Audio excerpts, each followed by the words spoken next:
Esdras, chapitre 1.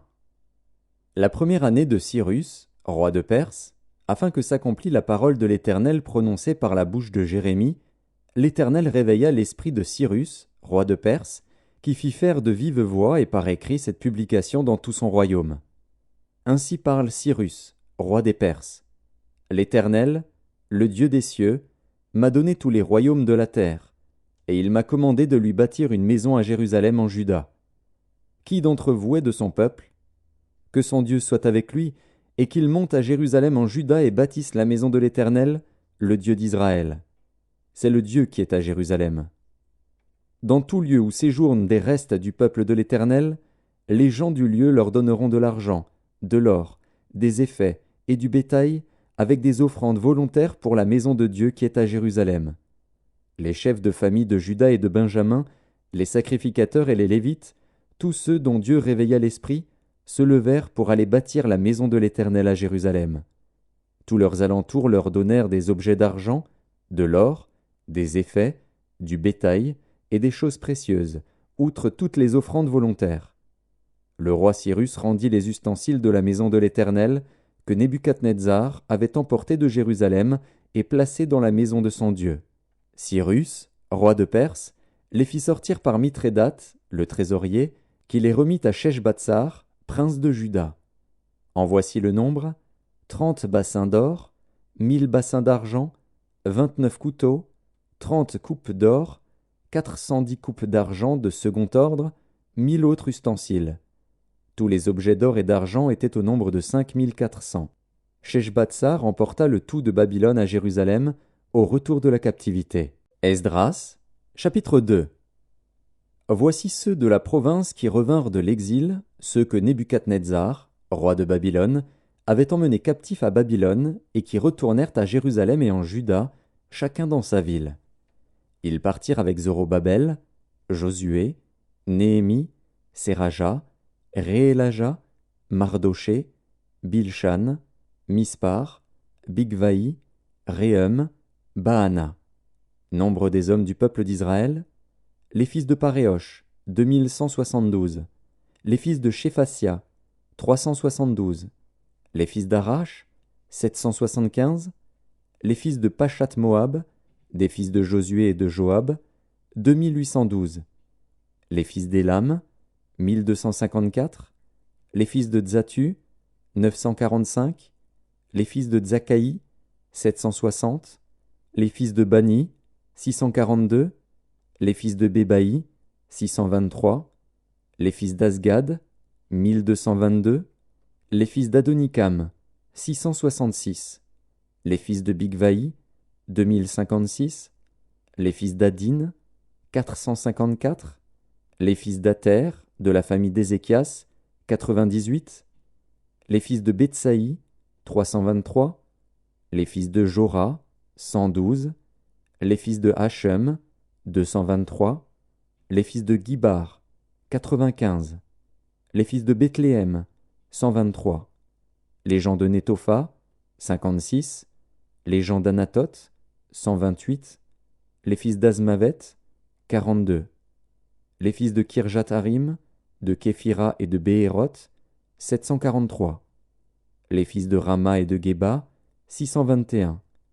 Les gens de Mikmas, 122. Les gens de Béthel et d'Aï, 223. Les fils de Nebo, 52. Les fils de Magbish, 156. Les fils de l'autre Élam, 1254. Les fils de Harim, 320. Les fils de Lod, de Hadid et d'Ono, 725. Les fils de Jéricho, 345. Les fils de Sénaa, 3630. Sacrificateurs: les fils de Jedaéja, de la maison de Josué, 973. Les fils d'Imer, 1052. Les fils de Pashur, 1247. Les fils de Harim, 1017. Lévites: les fils de Josué et de Kadmiel, des fils d'Odavia, 74. Chantres: les fils d'Azaph, 128. Fils des portiers: les fils de Shalom, les fils d'Ater, les fils de Talmon, les fils d'Akub, les fils de Hatita, les fils de Shobaï, en tout 139. Néthiniens, les fils de Tsisha, les fils de Hasufa, les fils de Tabaoth, les fils de Kéros, les fils de Sia, les fils de Padon, les fils de Lebana, les fils de Hagaba, les fils d'Akub, les fils de Hagab, les fils de Shamlaï, les fils de Hanan, les fils de Guidel, les fils de Gachar, les fils de Réaja, les fils de Retsin, les fils de Nekoda, les fils de Gazam, les fils d'Uzza, les fils de Pazéar, les fils de Bézaï, les fils d'Azna, les fils de Méunim, les fils de Néphusim, les fils de Bakbuk, les fils de Hakufa, les fils de Harur, les fils de Batslut, les fils de Mehida, les fils de Harsha, les fils de Barkos, les fils de Sisera, les fils de Tamar, les fils de Netziar, les fils de Hatifa. Fils des serviteurs de Salomon, les fils de Sotaï, les fils de Sophéret, les fils de Péruda, les fils de Jaala, les fils de Darkon, les fils de Guidel, les fils de Shéphasia, les fils de Hatil, les fils de Pokeret Hatsebaïm, les fils d'Ami. Total des Néthiniens et des fils des serviteurs de Salomon, 392. Voici ceux qui partirent de Tel Mélar, de Tel Harsha, de Kérub Adan, et qui ne purent pas faire connaître leur maison paternelle et leur race, pour prouver qu'ils étaient d'Israël. Les fils de Délaja, les fils de Tobija, les fils de Nekoda, 652.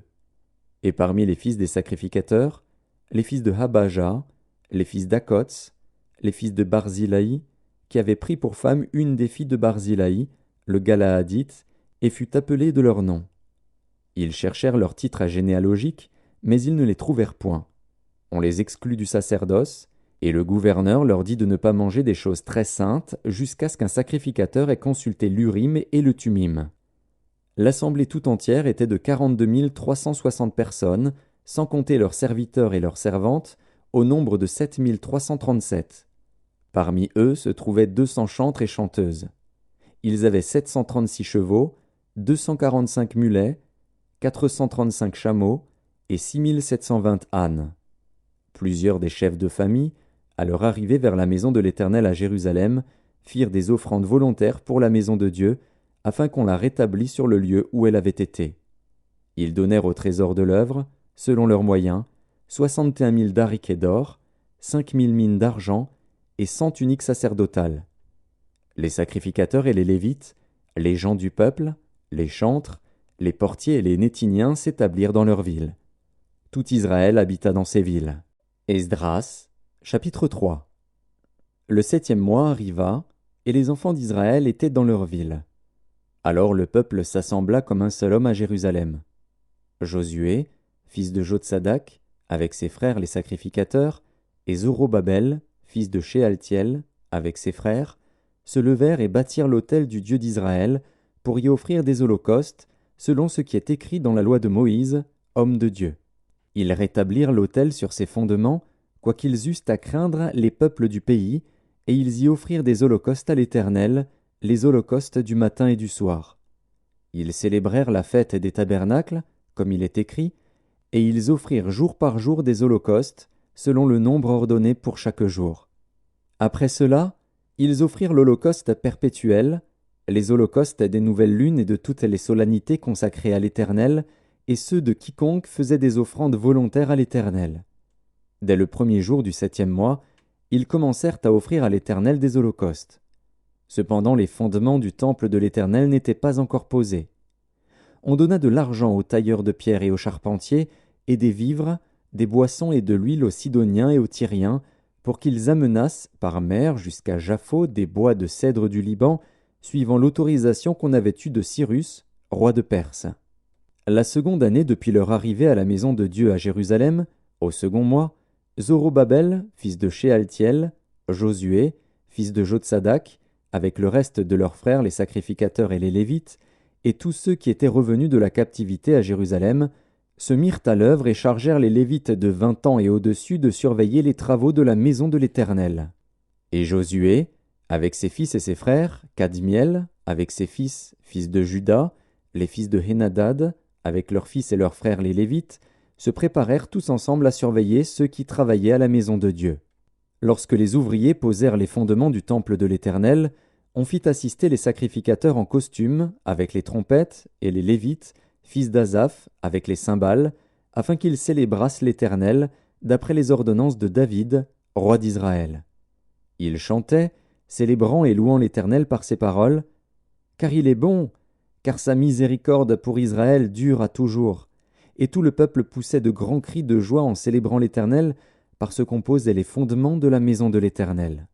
Mais plusieurs des sacrificateurs et des Lévites, et des chefs de famille âgés, qui avaient vu la première maison, pleuraient à grand bruit pendant qu'on posait sous leurs yeux les fondements de cette maison. Beaucoup d'autres faisaient éclater leur joie par des cris, en sorte qu'on ne pouvait distinguer le bruit des cris de joie d'avec le bruit des pleurs parmi le peuple, car le peuple poussait de grands cris dont le son s'entendait au loin. Esdras, chapitre 4. Les ennemis de Juda et de Benjamin apprirent que les fils de la captivité bâtissaient un temple à l'Éternel, le Dieu d'Israël. Ils vinrent auprès de Zorobabel et des chefs de famille, et leur dirent « Nous bâtirons avec vous, car, comme vous, nous invoquons votre Dieu, et nous lui offrons des sacrifices depuis le temps d'Esaradon, roi d'Assyrie, qui nous a fait monter ici. » Mais Zorobabel, Josué, et les autres chefs des familles d'Israël leur répondirent « Ce n'est pas à vous et à nous de bâtir la maison de notre Dieu. Nous la bâtirons nous seuls à l'Éternel, le Dieu d'Israël, comme nous l'a ordonné le roi Cyrus, roi de Perse. » Alors les gens du pays découragèrent le peuple de Juda. Ils l'intimidèrent pour l'empêcher de bâtir, et ils gagnèrent à prix d'argent des conseillers pour faire échouer son entreprise. Il en fut ainsi pendant toute la vie de Cyrus, roi de Perse, et jusqu'au règne de Darius, roi de Perse. Sous le règne d'Assuérus, au commencement de son règne, ils écrivirent une accusation contre les habitants de Juda et de Jérusalem. Et du temps d'Artaxercès, Bishlam, Mithrédas, Tabil et le reste de leurs collègues écrivirent à Artaxercès, roi de Perse. La lettre fut transcrite en caractères araméens et traduite en araméen. Réhum, gouverneur, et Shimshaï, secrétaire, écrivirent au roi Artaxercès la lettre suivante concernant Jérusalem. Réhum, gouverneur, Shimshaï, secrétaire, et le reste de leurs collègues, ceux de Din, d'Arpharsatak, de Tarpel, d'Apharas, d'Érec, de Babylone, de Suse, de Déa, d'Élam, et les autres peuples que le grand et illustre Osnappar a transportés et établis dans la ville de Samarie et autres lieux de ce côté du fleuve, etc. C'est ici la copie de la lettre qu'ils envoyèrent au roi Artaxercès. Tes serviteurs, les gens de ce côté du fleuve, etc. Que le roi sache que les Juifs partis de chez toi et arrivés parmi nous à Jérusalem rebâtissent la ville rebelle et méchante, en relèvent les murs et en restaurent les fondements. Que le roi sache donc que, si cette ville est rebâtie et si ses murs sont relevés, ils ne payeront ni tribut, ni impôts, ni droit de passage, et que le trésor royal en souffrira. Or, comme nous mangeons le sel du palais et qu'il ne nous paraît pas convenable de voir mépriser le roi, nous envoyons au roi ces informations. Qu'on fasse des recherches dans le livre des mémoires de tes pères, et tu trouveras et verras dans le livre des mémoires que cette ville est une ville rebelle, funeste au roi et aux provinces, et qu'on s'y est livré à la révolte dès les temps anciens. C'est pourquoi cette ville a été détruite. Nous faisons savoir au roi que, si cette ville est rebâtie et si ses murs sont relevés, par cela même tu n'auras plus de possession de ce côté du fleuve. Réponse envoyée par le roi à Réhum, gouverneur, à Shimshaï, secrétaire, et au reste de leurs collègues, demeurant à Samarie et autres lieux de l'autre côté du fleuve. Salut, etc. La lettre que vous nous avez envoyée a été lue exactement devant moi. J'ai donné ordre de faire des recherches, et l'on a trouvé que dès les temps anciens cette ville s'est soulevée contre les rois, et qu'on s'y est livré à la sédition et à la révolte. Il y eut à Jérusalem des rois puissants, maîtres de tout le pays de l'autre côté du fleuve, et auxquels on payait tribut, impôts et droits de passage. En conséquence, ordonnez de faire cesser les travaux de ces gens, afin que cette ville ne se rebâtisse point avant une autorisation de ma part.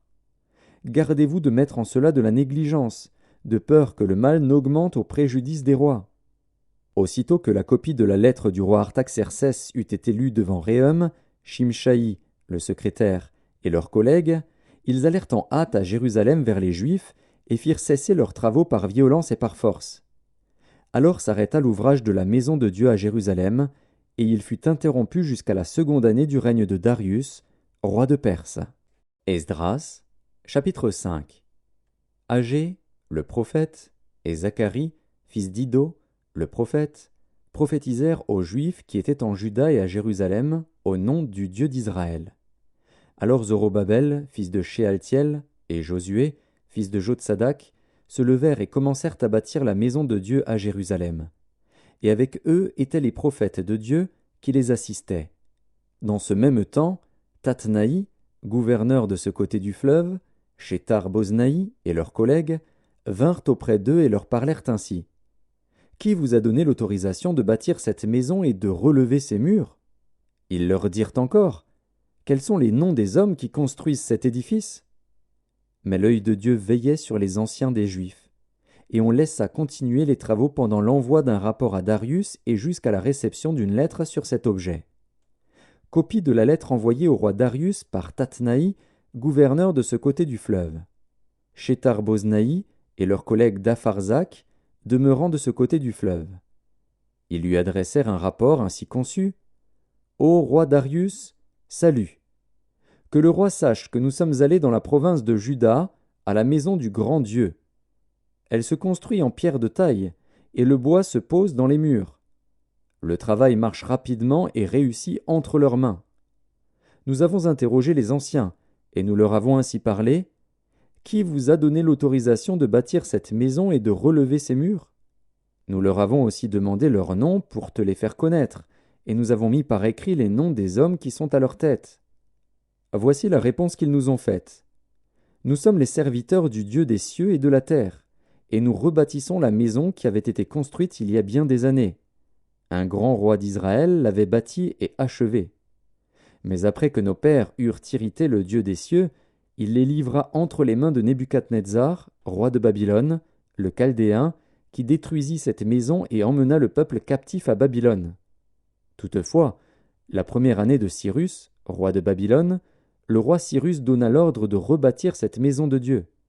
Et même le roi Cyrus ôta du temple de Babylone les ustensiles d'or et d'argent de la maison de Dieu que Nebuchadnezzar avait enlevés du temple de Jérusalem et transportés dans le temple de Babylone.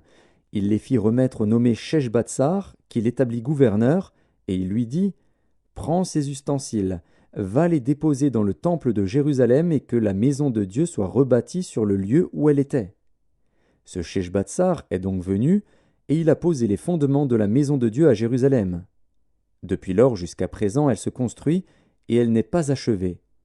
Maintenant, si le roi le trouve bon, que l'on fasse des recherches dans la maison des trésors du roi à Babylone, pour voir s'il y a eu de la part du roi Cyrus un ordre donné pour la construction de cette maison de Dieu à Jérusalem.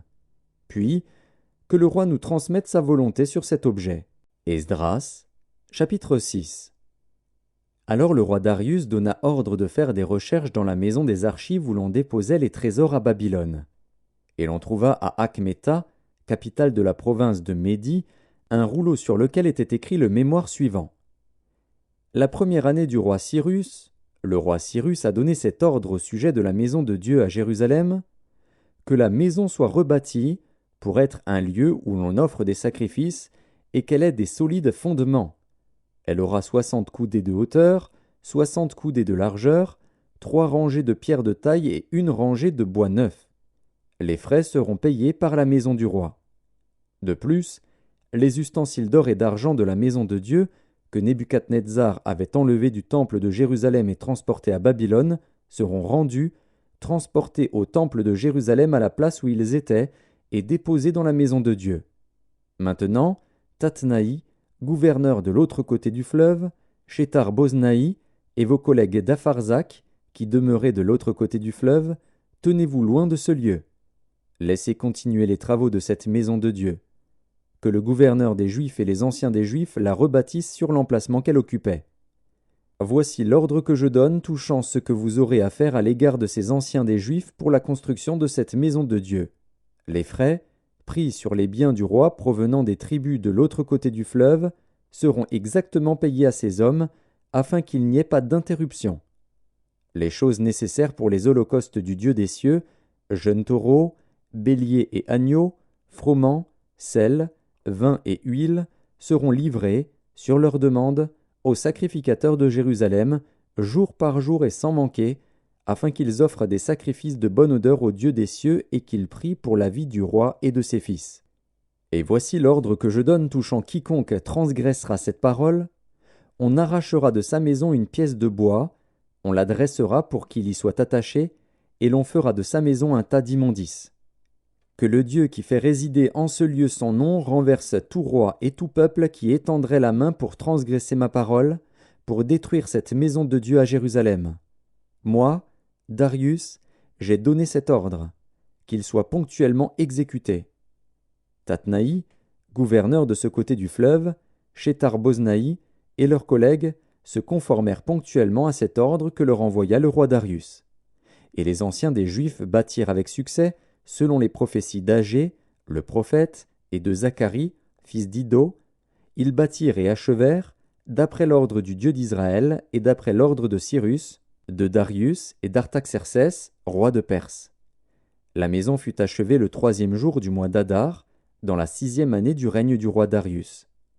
Les enfants d'Israël, les sacrificateurs et les Lévites, et le reste des fils de la captivité firent avec joie la dédicace de cette maison de Dieu.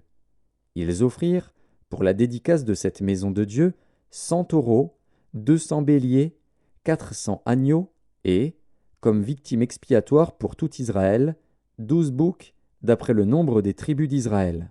Ils établirent les sacrificateurs selon leur classe et les Lévites selon leur division pour le service de Dieu à Jérusalem, comme il est écrit dans le livre de Moïse. Les fils de la captivité célébrèrent la Pâque le 14e jour du 1er mois. Les sacrificateurs et les Lévites s'étaient purifiés de concert, tous étaient purs. Ils immolèrent la Pâque pour tous les fils de la captivité, pour leurs frères les sacrificateurs, et pour eux-mêmes.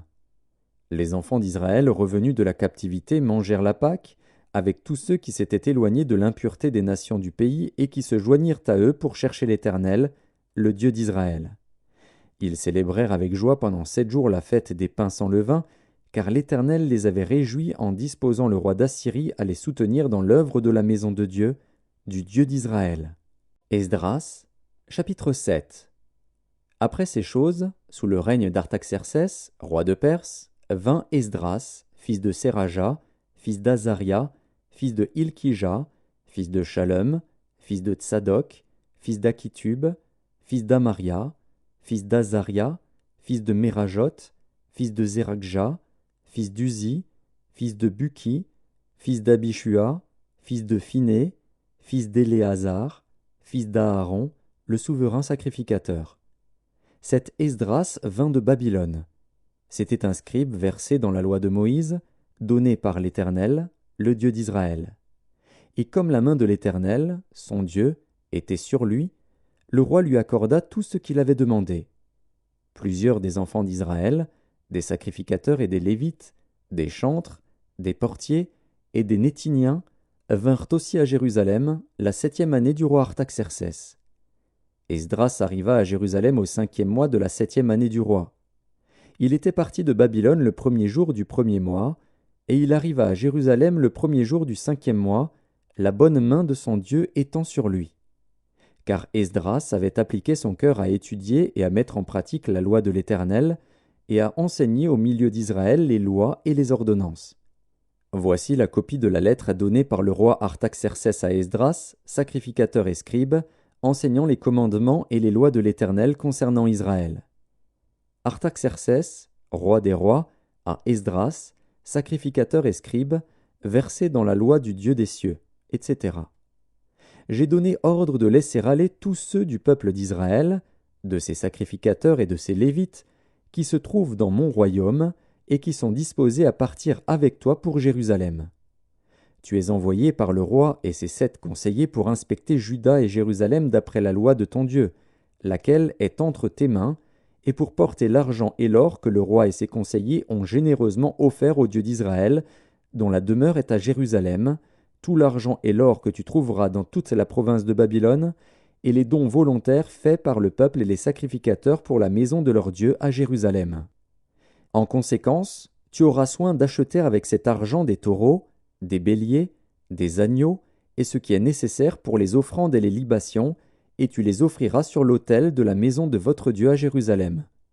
Vous ferez avec le reste de l'argent et de l'or ce que vous jugerez bon de faire, toi et tes frères, en vous conformant à la volonté de votre Dieu. Dépose devant le Dieu de Jérusalem les ustensiles qui te sont remis pour le service de la maison de ton Dieu. Tu tireras de la maison des trésors du roi ce qu'il faudra pour les autres dépenses que tu auras à faire concernant la maison de ton Dieu.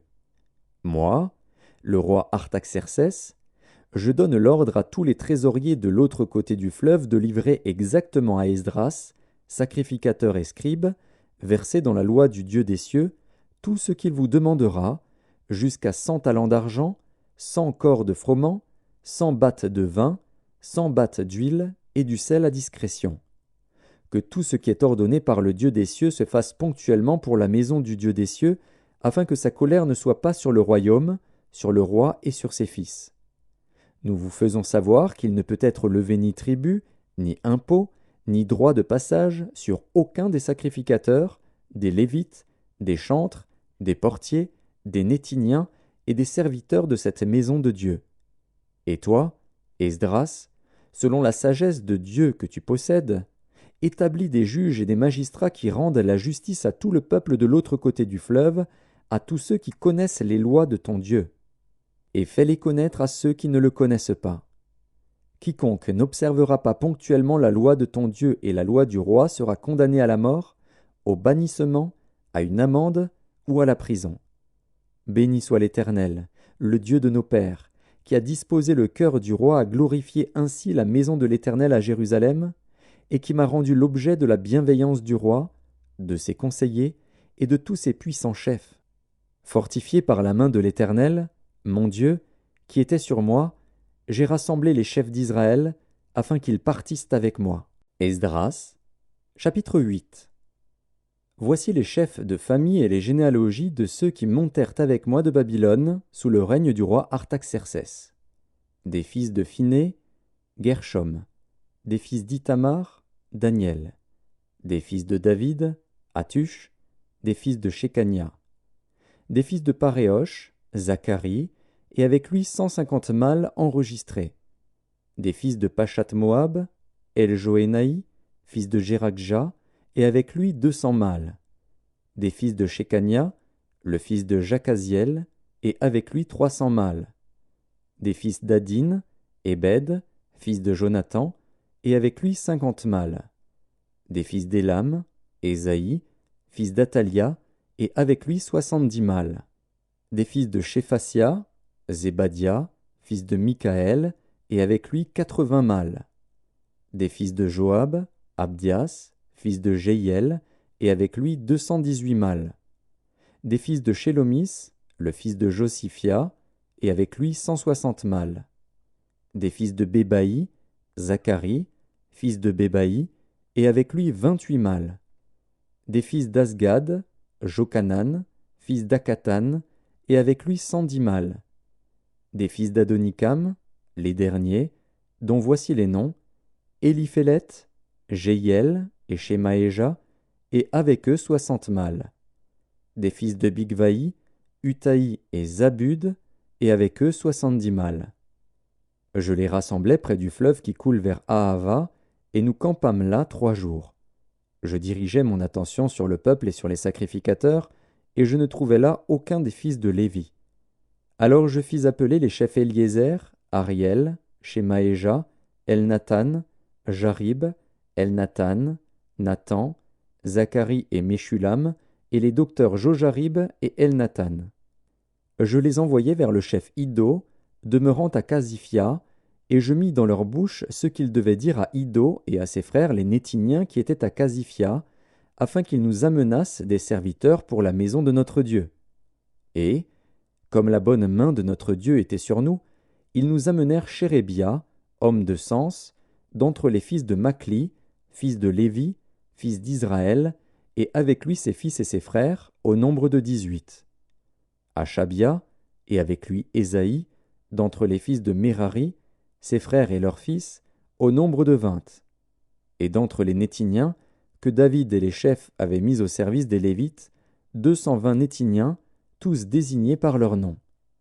Là, près du fleuve d'Ahava, je publiai un jeûne d'humiliation devant notre Dieu, afin d'implorer de lui un heureux voyage pour nous, pour nos enfants, et pour tout ce qui nous appartenait. J'aurais eu honte de demander au roi une escorte et des cavaliers pour nous protéger contre l'ennemi pendant la route, car nous avions dit au roi, « La main de notre Dieu est pour leur bien sur tous ceux qui le cherchent, mais sa force et sa colère sont sur tous ceux qui l'abandonnent. » C'est à cause de cela que nous jeûnâmes et que nous invoquâmes notre Dieu, et il nous exauça. Je choisis 12 chefs des sacrificateurs, Chérébia, Achabia, et 10 de leurs frères. Je pesai devant eux l'argent, l'or et les ustensiles, donnés en offrande pour la maison de notre Dieu par le roi, ses conseillers et ses chefs, et par tous ceux d'Israël qu'on avait trouvés. Je remis entre leurs mains 650 talents d'argent, des ustensiles d'argent pour 100 talents, 100 talents d'or, 20 coupes d'or valant 1000 darics, et 2 vases d'un bel airain poli, aussi précieux que l'or. Puis je leur dis, « Vous êtes consacrés à l'Éternel. Ces ustensiles sont des choses saintes, et cet argent et cet or sont une offrande volontaire à l'Éternel, le Dieu de vos pères.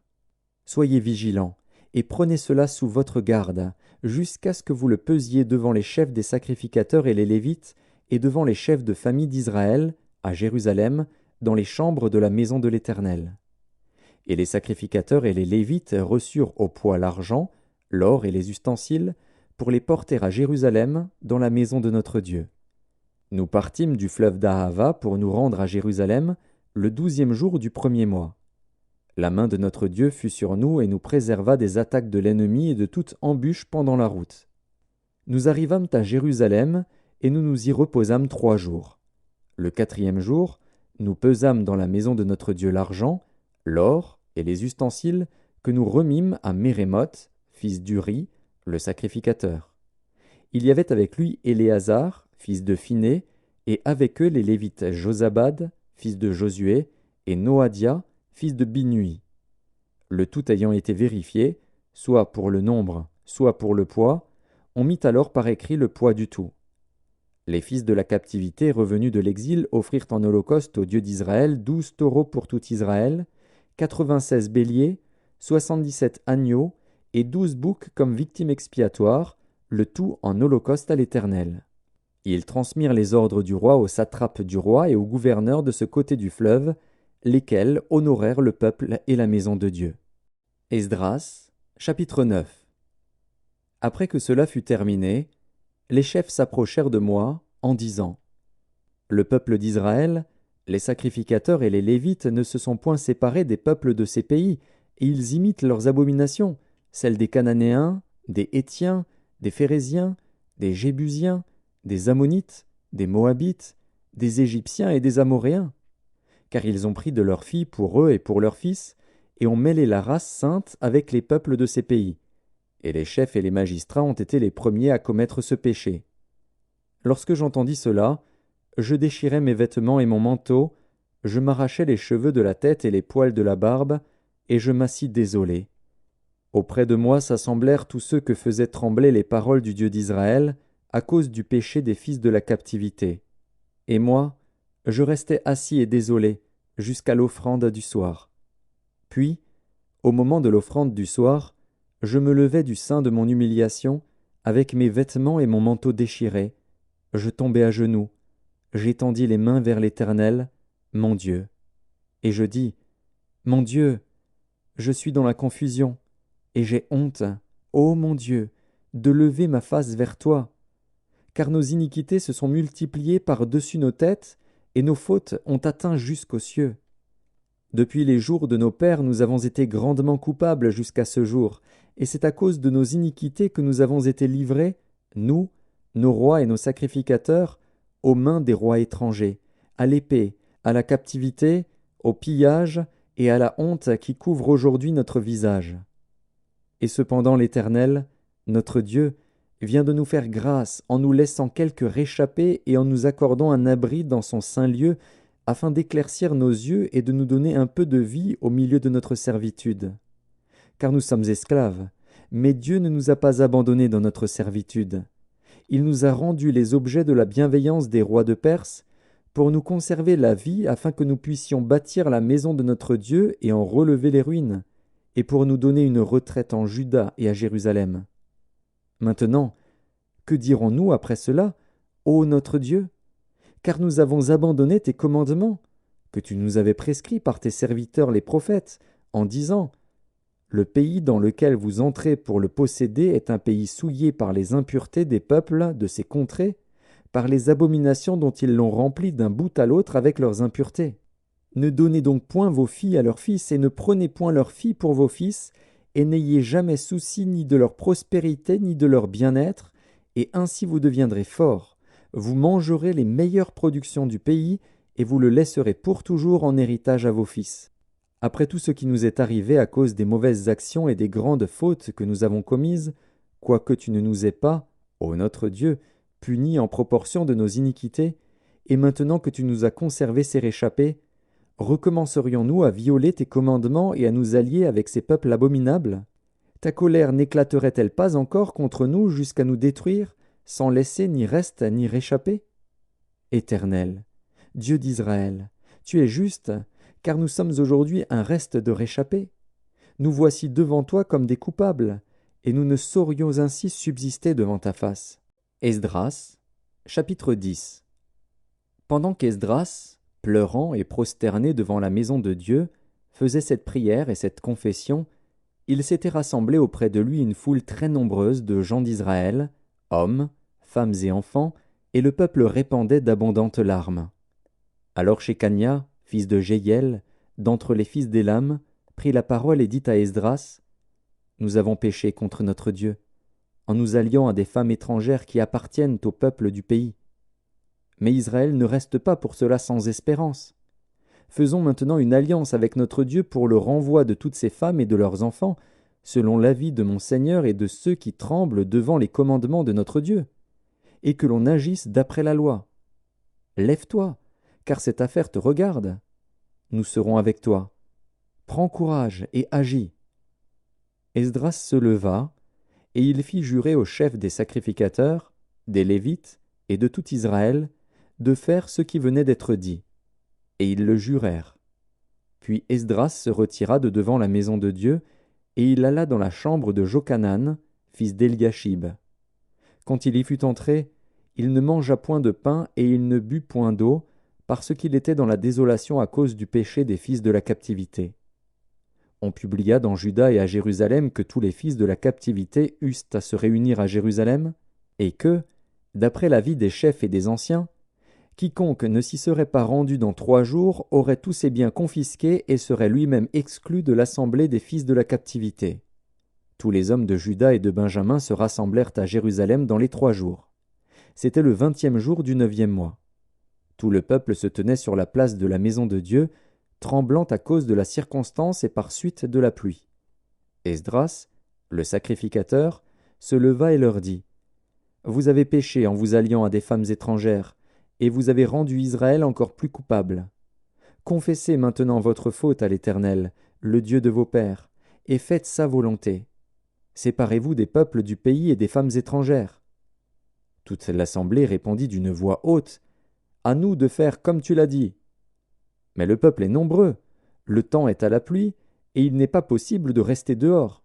D'ailleurs, ce n'est pas l'œuvre d'un jour ou 2, car il y en a beaucoup parmi nous qui ont péché dans cette affaire. Que nos chefs restent donc pour toute l'assemblée, et tous ceux qui dans nos villes se sont alliés à des femmes étrangères viendront à des époques fixes, avec les anciens et les juges de chaque ville, jusqu'à ce que l'ardente colère de notre Dieu se soit détournée de nous au sujet de cette affaire. Jonathan, fils d'Azaël, et Jachzia, fils de Tikva, appuyés par Meshulam et par le lévite Shabtaï, furent les seuls à combattre cet avis, auquel se conformèrent les fils de la captivité. On choisit Esdras, le sacrificateur, et des chefs de famille selon leur maison paternelle, tous désignés par leur nom. Et ils siégèrent le premier jour du 10e mois pour s'occuper de la chose. Le premier jour du premier mois, ils en finirent avec tous les hommes qui s'étaient alliés à des femmes étrangères. Parmi les fils de sacrificateurs, il s'en trouva qui s'étaient alliés à des femmes étrangères, des fils de Josué, fils de Jotsadak, et de ses frères, Maazéja, Éliézer, Jarib et Guédalia, qui s'engagèrent, en donnant la main, à renvoyer leurs femmes et à offrir un bélier en sacrifice de culpabilité. Des fils d'Immer, Anani et Zébadia, des fils de Harim, Maazéja, Éli, Shemaéja, Jéhiel et Osias, des fils de Pashur, Eljoénaï, Maazéja, Ismaël, Nethanil, Josabad et Éléasa. Parmi les Lévites, Josabad, Shiméi, Kélaja ou Kélita, Pétajja, Juda et Éliézer.